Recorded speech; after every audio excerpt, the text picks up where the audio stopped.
everyone, Namaskar, Adab. In less than 4 weeks, the biggest democratic exercise in the world will begin. 900 million Indians will cast their vote to elect their new government. इन्हें 2 दशक से ज्यादा हो गए हैं BJP के campaign की line और लिंक तय करते हुए। वित्त मंत्री अरुण जेटली हमारे साथ हैं, जिनका एक्सक्लूसिव इंटरव्यू और कहा जाए तो चुनाव के पहले का सबसे बड़ा इंटरव्यू। जानते हैं बीजेपी क्या करने वाली है। अरुण जेटली जी हमारे साथ हैं। अरुण जेटली जी, बहुत बहुत स्वागत है आपका। धन्यवाद, आपने ये अवसर दिया। सर, पहला सवाल, आपने लिखा है कि ये चुनाव clash of ideas and ideologies है। किन मुद्दों पर चुनाव लड़ रही है भाजपा? मुझे लगता है कि देश का जो सामाजिक और आर्थिक चरित्र है, प्रोफाइल है, वो बदल रहा है। मैं अभी एक अध्ययन कर रहा था जिसमें था कि 2005 में 18% लोग मध्यम वर्ग में थे, 2015 में 29% थे और 2025 में ये 44% होगा। तो देश का जो एक वर्ग है, अब आप जो लेस प्रिविलेज्ड हैं, जिनके पास साधन नहीं थे, वहां जाइए, वो भी कोशिश कर रहे हैं कि हमारा जीवन स्तर गांव में भी सुधरे, शहरों में माइग्रेशन हो, पढ़ाई हो, शिक्षा मिले बच्चों को, वो अच्छी नौकरियों में जाएं। और जिस परिवार में एक व्यक्ति खड़ा हो जाता है, फिर वो पूरी पीढ़ियों को खड़ी करने की कोशिश करता है। अगर मैं अंग्रेजी में कहूं, we are on the cusp of a new history. विश्व में हम तेजी से बढ़ रहे हैं और पूरा विश्व इसको रिकॉग्नाइज करता है। और इसलिए आज की राजनीति, पुरानी राजनीति जो केवल जात से, 2 दल इकट्ठे हो गए उससे, डायनेस्टी या परिवारवाद से तय होगी, ये देश का चरित्र बदल रहा है। आप 2014 के चुनाव का सबसे बड़ा विश्लेषण कीजिए तो लोग कहेंगे कि मोदी जी के पक्ष में हवा थी, सरकार उससे पहले नॉन परफॉर्मिंग थी। पर इसका दूसरा पक्ष लीजिए, सभी जातीय आधार पर चलने वाले राजनीतिक दल चूर चूर हो गए, जातियों ने भी उनका साथ नहीं दिया। सारे परिवारवाद वाले परिवार और उनके द्वारा नियंत्रित राजनीतिक दल, चाहे उत्तर प्रदेश में थे, चाहे बिहार में थे, चाहे केंद्र में थे, चूर चूर हो गए। और मुझे लगता है कि ideas, ideologies, performance, leadership, integrity, चरित्र, वैल्यूज, ये उसका चुनाव होगा। सर, इसमें सवाल ये उठता है कि जो जिन जातियों वाली पार्टियों की आप बात कर रहे हैं, वो जातियों वाली पार्टियां एकजुट हो रही हैं, यूपी हो चाहे बिहार हो। जो परिवार वाली पार्टियां हैं, पूरा का परिवार अब इकट्ठा हो रहा है यूपी में। देखिए, मैं आपको बताऊं, असर पड़ेगा क्या? मैं आपको बताऊं, जब समाज का वर्ग बदलता है और समाज के नए लोग उम्मीद के साथ देश की प्रगति देखना चाहते हैं, क्योंकि उसमें उनकी अपनी प्रगति है, तो इसलिए वो बहुत कड़वा फैसला लेते हैं, हार्श जजमेंट करते हैं। वो चुनाव, और मैं बार बार कहता हूं, मैंने 2014 से पहले पहली बार राजनीति में इस शब्दावली का प्रयोग किया था, मैं इस बार भी कह रहा हूं, वो चुनाव फिर गणित के नहीं होते, अरिथमेटिक के नहीं होते, केमिस्ट्री के होते हैं। तो यूपी का जो समीकरण है, उसको आप किस तरह से देखते हैं, सपा बसपा का? देखिए, ये पुराना आकलन है। बहुत बड़ा वोट बैंक था बसपा का, लेकिन लोकसभा में 0 सीट आई, असेंबली में 19 आई। बहुत बड़ा वोट बैंक था, MY का वोट बैंक था समाजवादी पार्टी का, मुस्लिम और यादव, और 3 कोना 4 कोना फाइट में तो वो 30-35% वोट गिरा के ये 2 समाज ही जिता सकते थे। केवल 5 परिवार की सीटें आई, 6ठी नहीं आई। कांग्रेस की डायनेस्टी का बहुत प्रभाव था उत्तर प्रदेश में, केवल 2 परिवार की सीटें आई। तो इसलिए वो सुकड़ रहे हैं। और उन वर्गों का भी जो एस्पिरेशनल क्लास है, वो अब उस वर्ग में से बाहर निकलेगा। और इसलिए केवल हम गणित के आधार पर चुनाव लड़ रहे हैं, हमारे पास कोई एजेंडा नहीं है। आज लोग एक प्रश्न पूछेंगे, ये देश अगर प्रगति कर सकता है तो किसके नेतृत्व में कर सकता है? ये देश अगर सुरक्षित है तो किसके नेतृत्व में है। जो हर राज्य में कश्मीर से लेकर कन्याकुमारी तक हर राज्य में गठबंधन बन रहे हैं, एक ही एजेंडा है, बीजेपी को हराना है। देखिए, तमिलनाडु तक लोग राजनीतिक दल नकारात्मक हो सकते हैं, जनता नकारात्मक नहीं है। When people are, मुझे लगता है कि ये जो बीजेपी के लिए सबसे बड़ा प्रो इनकम्बेंसी है कि 5 साल बाद भी आपकी ताकत से लोग इतना डरते हैं और नरेंद्र मोदी की लोकप्रियता से इतना डरते हैं कि बाकी सबको लगता है कि हम अंतर्विरोध कर रहे हैं। लेकिन वो जो गठबंधन आपने कहा ना, एक बार उन गठबंधनों का विश्लेषण कर लें जो मैंने लिखा जी, है। उसी बात पर सर, आपने बीएसपी के कॉन्टेक्स्ट में बोला है, बीएसपी को मजबूत कर रही हैं मायावती और कांग्रेस को कमजोर देखना चाहती हैं। केवल वही नहीं, she holds her cards close to her chest and she will open them only when the results are declared. देखिए, बिल्कुल स्पष्ट है। जो मैंने एक शब्द प्रयोग किया है बार बार, कोलिशन ऑफ राइवल्स, जो विरोधियों का गठबंधन होता है, और ये तो गठबंधन भी नहीं है, इसमें कई गठबंधन हैं जो एक दूसरे की टांग खींच रहे हैं। इसका विश्लेषण करिए। तृणमूल कांग्रेस, ममता जी की क्या राजनीति है? मैं बंगाल में तुम्हें एक सीट नहीं दूंगी, मैं अपनी सीट मैक्सिमाइज करूंगी और तुम्हारी सीट कम हो इसकी मेरी इच्छा है, इसलिए एक नहीं दूंगी, तुमसे गठबंधन नहीं करूंगी। बसपा और मायावती जी की क्या रणनीति है? मैंने एक स्ट्रेटेजिक गठबंधन यूपी में किया है अपनी सीट बढ़ाने के लिए, और बाकी देश भर में मैं अपने कैंडिडेट खड़े करूंगी। और आज तो अटकलें चल रही हैं कि शायद अमेठी में भी खड़ा कर दे। फिर क्या होगा? कांग्रेस की राजनीति क्या है? जहां मैं मजबूत हूं वहां कोई गठबंधन नहीं, जहां मैं कमजोर हूं मैं किसी गठबंधन में शामिल होने को तैयार हूं। और इसलिए जिन प्रांतों में मैं प्रमुख हूं कोई गठबंधन नहीं होगा, जहां मैं कमजोर हूं मैं कर लूंगा। उद्देश्य तीनों का एक है, और उद्देश्य ये है कि मैं अपनी ताकत बढ़ाऊं और जो बीजेपी विरोधी अन्य राजनीतिक दल हैं उनकी ताकत कम करूं, ताकि बाद में जो संघर्ष और टग ऑफ वॉर होना है हमारे बीच में, मैं उसमें कुछ ना कुछ कर पाऊं। अब देखिए, एनसीपी में महाराष्ट्र में क्या हो रहा है। हमने परिवारवाद के अंतर्विरोध की बात की। पवार साहब ने तो 2014 में कह दिया था मैं लोकसभा चुनाव नहीं लड़ूंगा। उनको लगा कि कहीं केओटिक सिचुएशन हो जाए तो शायद मेरी जो आकांक्षा है वो पूरी हो जाए, तो उन्होंने घोषणा कर दी मैं लड़ूंगा। परिवार में अंतर्विरोध शुरू हो गए, नहीं लड़ूंगा। अब जो वहां से समाचार आ रहे हैं वो वही है कि आकाश में एक सूर्य हो सकता है, दो नहीं हो सकते। तो इसलिए मुझे लगता है कि ये जो कोलिशन ऑफ राइवल्स है, ना आपकी कोई नीति है, ना आपका कोई मैनिफेस्टो है, ना आपकी कोई पुरानी परफॉर्मेंस इतनी अच्छी है, ना आपके पास एक ऐसा नेता है जिसको देश को, एक तेजी से बढ़ते देश को आगे बढ़ाना है, और फिर एक दूसरे की खिंचाई में आप चुनाव से पहले लगे हुए हो। तो क्या इस देश को कियोस, संकट की स्थिति में भेजना है? और इस देश का अनुभव क्या है? चौधरी चरण सिंह, चंद्रशेखर, वीपी सिंह, देवगौड़ा, आईके गुजराल, ये जिसको मैं बार बार कहता हूं ट्राइड टेस्टेड और फेल्ड आइडियाज हैं, और किसी भी उम्मीद से भरे समाज के लिए, एस्पिरेशनल सोसाइटी के लिए ये आइडियाज नहीं चलते। एक ट्राइड एंड टेस्टेड के बाद एक और प्रियंका गांधी को उतार दिया इन लोगों ने जेटली से। देखिए, ट्राइड एंड टेस्टेड से मन भर गया था उनका। मुझे लगता है कि वो उनकी पार्टी का अंदरूनी मामला है। अब उनको वो ट्राइड और टेस्टेड तो नहीं थी, लेकिन इन्होंने उनको एक बंजर जमीन दे दी है और कहा है यहाँ जाके खेती करो, तो ट्राइड और टेस्टेड का परिणाम तो वही मिलेगा। सर, तो अमेठी और रायबरेली में क्या स्पेशल फोकस होगा बीजेपी का? देखिए, बीजेपी का सभी कंस्टिट्यूएंसीज पे अपने लिए और अपने साथियों के लिए स्पेशल फोकस होगा। सर, बीजेडी, टीआरएस, वाईएसआर-सीपी महागठबंधन के साथ नहीं है, तो क्या ये आपके पोटेंशियल पोस्टपोलराइज है? देखिए, मुझे लगता है कि हर राजनीतिक दल, जो क्षेत्रीय दल हैं, उनकी कोशिश रहती है कि मैं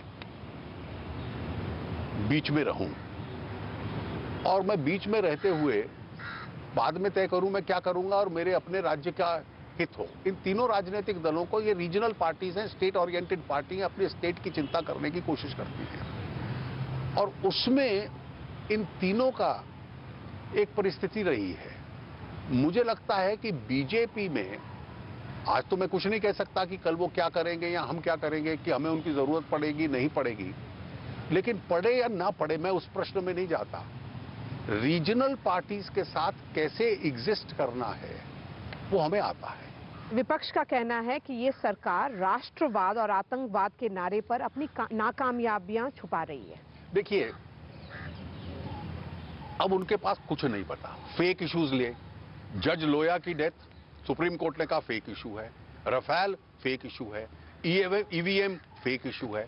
तो रोज फेक इश्यूज लाना, जब फेक इश्यूज से तो चुनाव लड़ा नहीं जा सकता।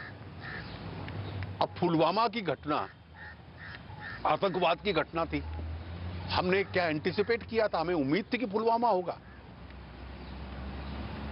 और ये कहना कि आप आतंकवाद हो गया और इसलिए आप अपनी नाकामी छुपा रहे हो, तो पुलवामा पे कैसे रिएक्ट किया जाए?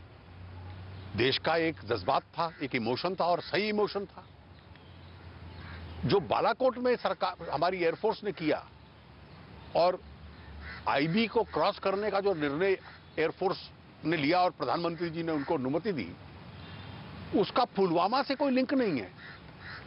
पुलवामा के जो दोषी थे उनको तो हमने यहीं लिक्विडेट किया, उसका संबंध था कि जब आपके पास इतनी जानकारी और सूचना आ रही है, इंफॉर्मेशन आ रही है कि भारत के खिलाफ एक बहुत बड़ा कैंप लगा है टेररिस्टों का, जैश ए मोहम्मद का, उस कैंप में फिदाइन ट्रेन किए जा रहे हैं, वो अगले 2-3 महीने तक भारत में जाकर एकदम आतंक मचाएंगे, तो हम क्या करते कि ममता बनर्जी और अरविंद केजरीवाल आरोप लगाएंगे कि आप आतंक के खिलाफ कार्रवाई ले रहे हो, तो इसलिए हम दबा जाएं उस इंटेलिजेंस इंफॉर्मेशन को। ये तो देश के साथ द्रोह होता, विश्वासघात होता। और एक प्रिसाइज इंफॉर्मेशन आपके पास थी और एक प्रिसिशन के साथ, पिन पॉइंटेड एक्यूरेसी के साथ एयरफोर्स ने इतना बहादुरी का काम किया, जिसमें भी किसी भी देश को गर्व होना चाहिए। दुर्भाग्य ये है कि जो नरेंद्र मोदी, बीजेपी, एनडीए विरोधी हैं, देश के साथ खड़ा होने की बजाय पाकिस्तान के हाथ में एक हथियार बन गए। जो भाषा वो कर रहे थे कि आप राजनीतिक कारणों से कर रहे हो, हमने तो कोई आतंकवाद नहीं करवाया, वो ये कहने लग पड़े। पाकिस्तान जब कह रहा था कि बालाकोट का सबूत दो, तो ये सबूत देने लग पड़े। सरकार ने तो अभी तक सबूत नहीं दिया। कौन सा ऐसा मीडिया चैनल है, और कोई सारे मीडिया चैनल्स बीजेपी फ्रेंडली नहीं है, हर चैनल अपनी इन्वेस्टिगेशंस करके दुनिया भर की सैटेलाइट से पिक्चर्स लाया कि 26 फरवरी से पहले बालाकोट में क्या था और 26 फरवरी के बाद क्या था, और उन पिक्चर्स के आधार पर उन्होंने, हर चैनल ने दिखलाया। कोई चैनल तो वहां के लोगों को इंटरव्यू करके लाए अपने प्रॉक्सी कॉरेस्पॉन्डेंट्स की तरह, जिन्होंने कहा भाई हमने बम सुने हैं, हमने लोगों को मरते हुए देखा है, हमें लाशें जाते हुए यहां से देखा है।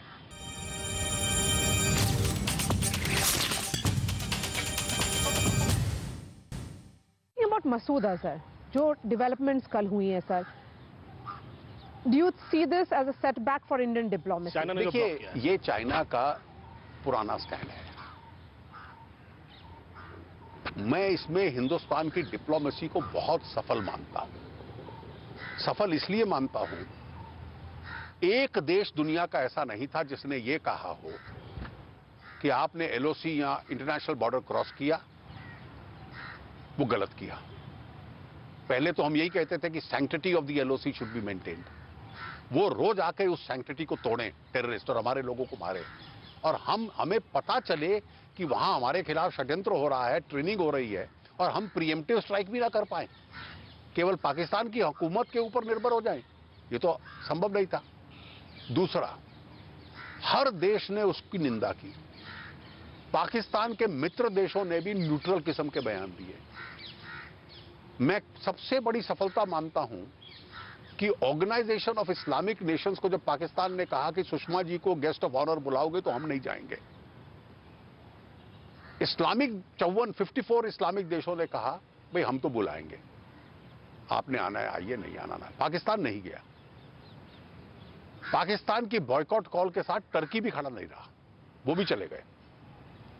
अब जहां तक यूएन सिक्योरिटी काउंसिल का प्रश्न है, सभी मेंबर्स एक आवाज में बोले, चाइना का यह पुराना स्टैंड था, यूपीए सरकार के दौरान भी चाइना का यही स्टैंड था, हमारी सरकार के दौरान भी था। मैं मानता हूं कि उनके अपने कारण होंगे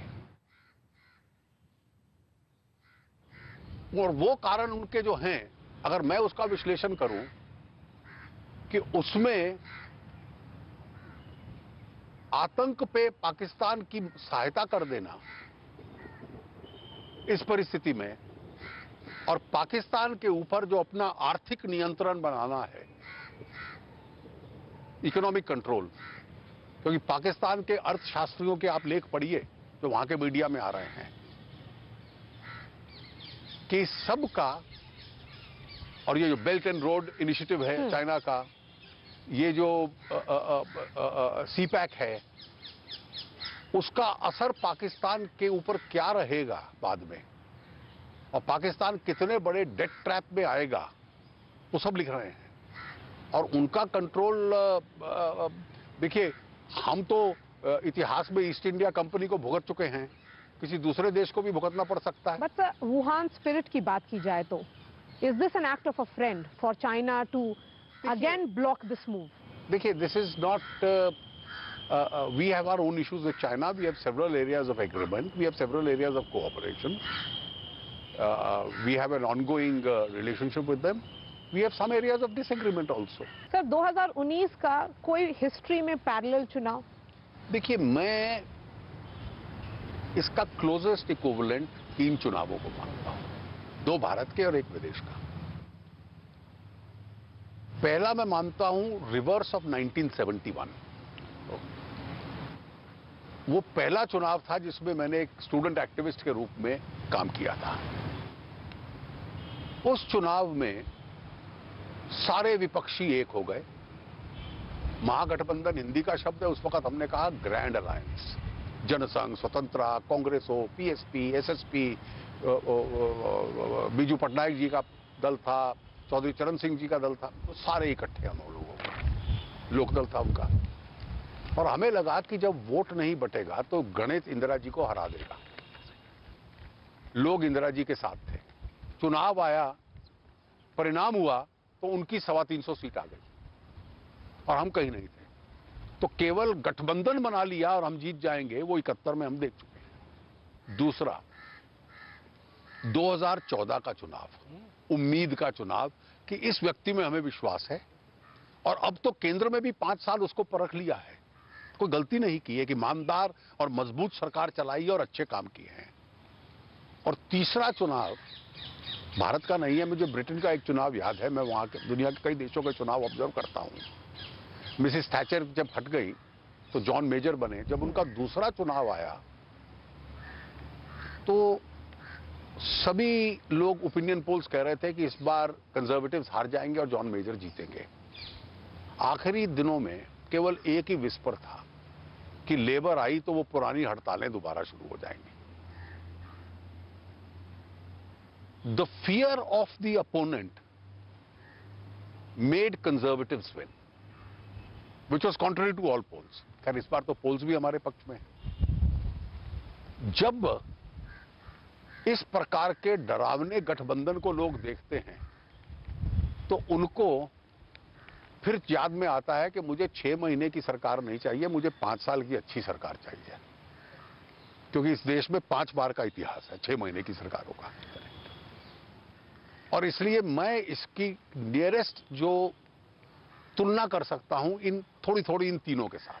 सर, क्योंकि इस देश में एक माहौल है पाकिस्तान के खिलाफ, अभी जो यूएनएससी में हुआ है, तो आपको लगता है कुछ कॉन्सिक्वेंसेस होंगे, क्योंकि चाइनीज गुड्स मार्केट में बहुत हैं? देखिए, मुझे लगता है कि वो एक डिप्लोमेटिक इशू है, भारत सोच समझ के लेगा, और कैसे फॉरेन पॉलिसी इश्यूज को डील करना है, और हम लोगों की ताकत भी आज दुनिया के मंच पर कम नहीं है, तो इसलिए ये बहुत सुलझे हुए रिएक्शंस होते हैं, कोई नी जर्क रिएक्शन नहीं होते। मैंने आज देखा कि फॉरेन पॉलिसी के सुझाव ट्वीट्स के माध्यम से कांग्रेस के अध्यक्ष ने दिए हैं। जिस दिन फॉरेन पॉलिसी का डिटर्मिनेशन ट्वीट्स के माध्यम से होगा, उस दिन इस देश की खैरियत है। इस चुनाव के पहले का सबसे बड़ा इंटरव्यू हम लोगों ने किया और शायद टेलीविजन पे पहली बार हो रहा है और बारिश भी हो गई जो शायद शुभ भी माना जाता है। क्या फोरकास्ट है आपका? देखिए, मुझे लगता है कि देश की जनता के पास इस बार जो चॉइस है वो बिल्कुल स्पष्ट है। मैं हर रोज एक 2019 के एजेंडा पे लिखता हूं, तो मैंने पहले वाले में लिखा कि द चॉइस इज मोदी और chaos. Arun ji, thank you so much for speaking to us. Network 18 से बात करने के लिए बहुत बहुत शुक्रिया। और चुनाव के पहले का अरुण जी का सबसे बड़ा इंटरव्यू था हमारे चैनल पर। इसके लिए अरुण जी का बहुत बहुत धन्यवाद और नेटवर्क 18 के तमाम चैनलों पर देखते रहिए अरुण जेटली का इंटरव्यू।